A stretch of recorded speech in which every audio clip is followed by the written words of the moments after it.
In this video, we'll be taking apart the OnePlus Nord 4. If repairability is something you're looking for, or you plan to do any sort of repairs on this phone, I suggest you skip this phone. You'll see why in a little bit. Also, if you're interested in seeing more videos like this, make sure you subscribe and click on the notification bell so you'll be notified once I upload a new video. And if you need any tools, there are links in the description.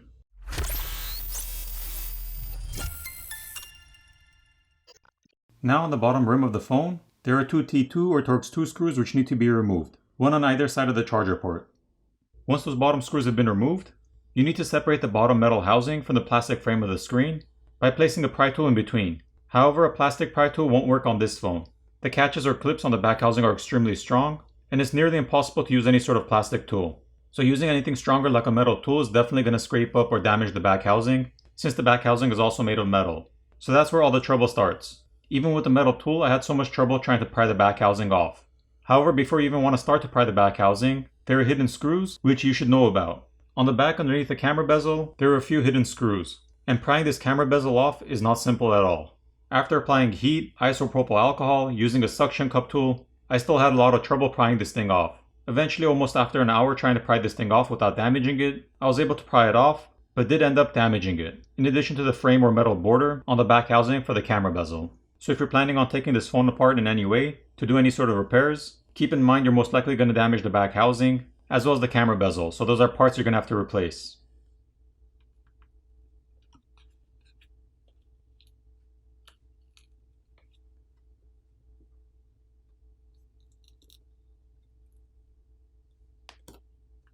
Once the camera bezel has been pried off, you can see some of the damage on the metal frame on the borders.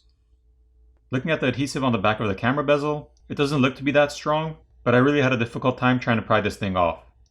At this point, there are 8 Phillips screws which need to be removed. Now it's time to separate the back housing.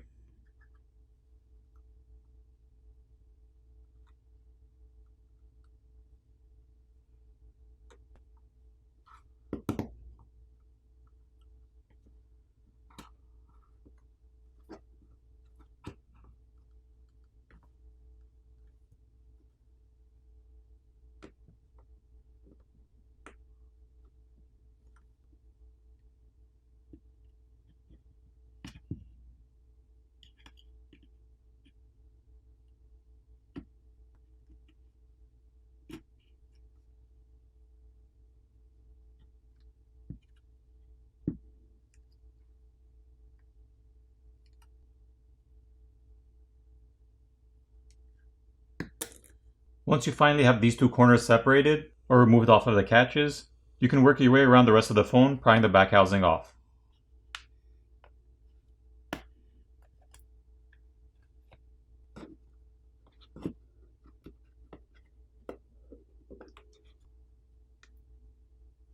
Alright, let's take a look at this back housing. It is made of metal, and doesn't flex. The dual LED flash is located here. There's an NFC antenna, as well as another antenna located over here in the corner. Looking at the other side, we see graphite film top transfer heat, and the flex cable for the LED flash. If you needed to remove the volume keys or power button, you'd have to remove these black plastic latches, so they would release the buttons and then you'd be able to pull them out.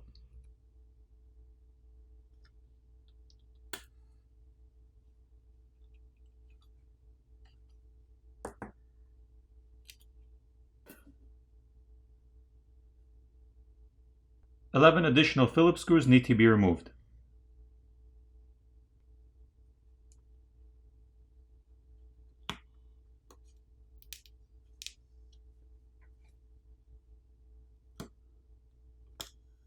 Once that plastic bracket covering the flex cables has been removed, you can proceed to disconnect the battery cable as well as the rest of the cables.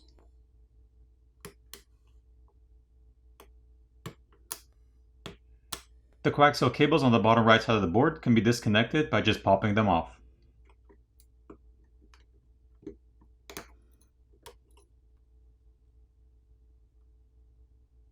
The main board is held down with 2 Phillips screws.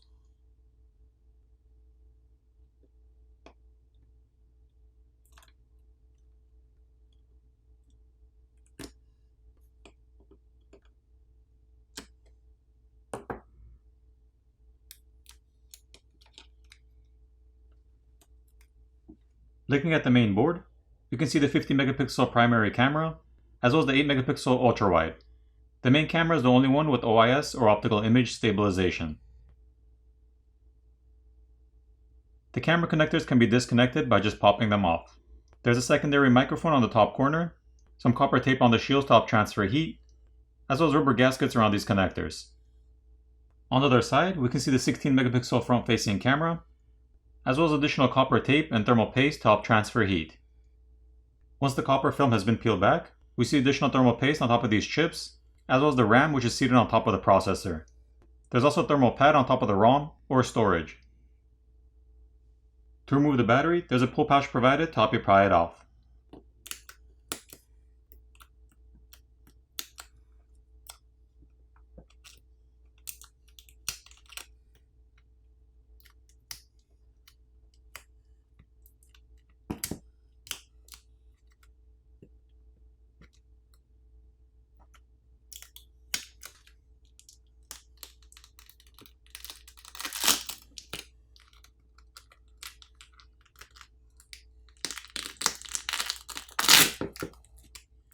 Here's a look at the dual cell 5500 mAh battery, with each cell consisting of 2750 mAh.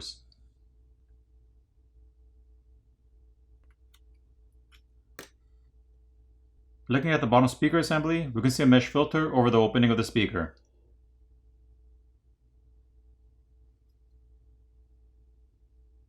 This flex cable connects the main board to the subboard, and the screen cable is connected to the subboard on the bottom corner.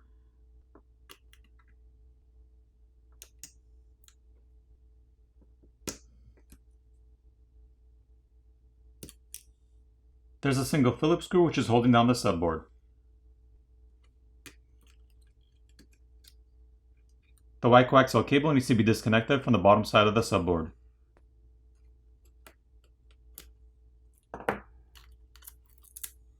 There are rubber gaskets around the connectors on the subboard. The primary microphone is located underneath this cover shield, and there's a red rubber gasket around the charger port. The SIM reader is located on the other side.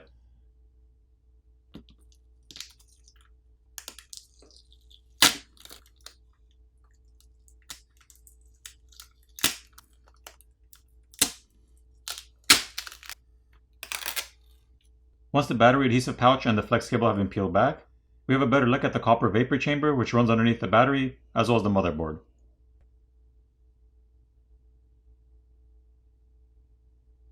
The fingerprint scanner is located over here, which is held down with some adhesive, and the same goes for the vibrator motor located over here. If you need to replace those, just apply some heat and pry them off.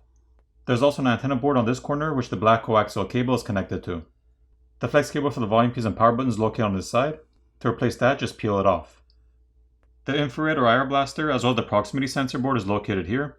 That can be removed by prying it off, and the same goes for the earpiece speaker located over here on the top corner.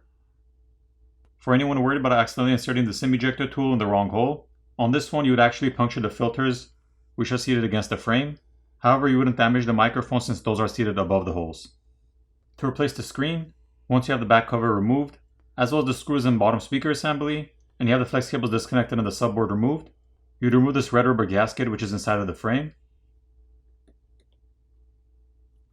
And then you'd heat up the front of the phone where the screen is to loosen up the adhesive underneath, using either a hairdryer or a heat gun, at which point you'd pry the screen off from the frame.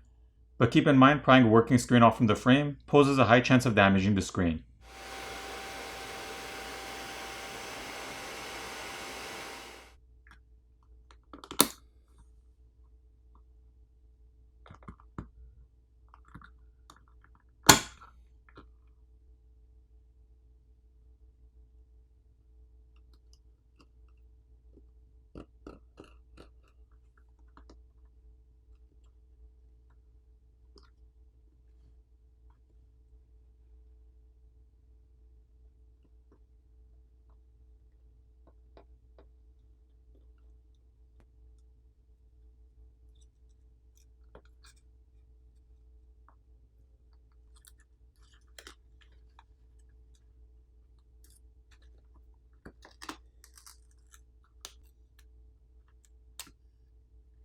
Looking at the back side of the screen, there's copper film to help transfer heat, as well as multiple cutouts, which are used for fingerprint scanners. So they probably use this type of screen on multiple phones, so they have multiple cutouts to make it compatible with multiple phones. But on this phone, this one's the one that's used. There's additional graphite film, which is seated in between the vapor chamber and the screen to help transfer heat.